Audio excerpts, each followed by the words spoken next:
Afrika yetu. Afrika yetu.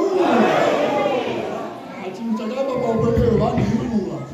Into engakhe empilweni yisikhathi. Kuwabe ndoto neshanje. Isikhathi silomona. Nomnamato njalo katunamile mnamato kutinda mali.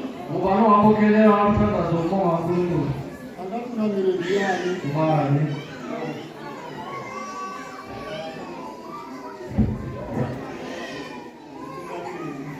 Sakalaka ngisatunamile mnamato yoyo. Ngizabokhela lo mthandazo.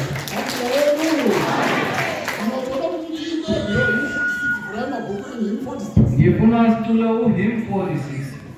Vulani incwadi zenu zamaculo. Inothi tinofara nasi isu tinotenda. Siyajabula namhlanje thina esikholwayo. Tilumideshe wena ukubuka kwake. Sibonga uNkulunkulu ngokucabanga kwethu. Uthini umpeni ngamboka mbofa. Wake uyaphila wake wafa. Ngolunkulunkulu kuwa nesimokufa. Uthini umpeni ngamboka mbofa.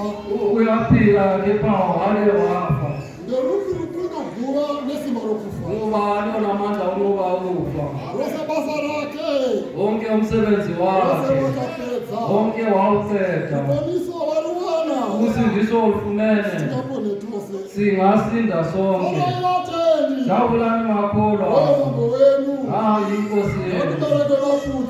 Asibelethe isithelo okukholwa kwethu. Khona ezulwini.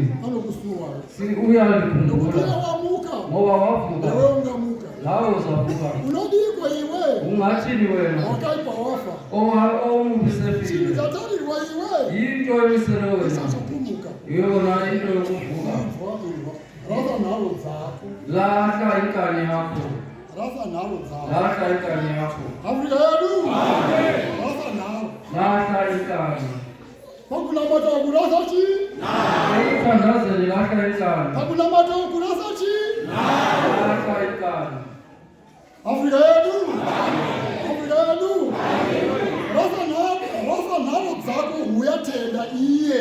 Lahla inkani yakho uyazokhola yena. Afrika yetu.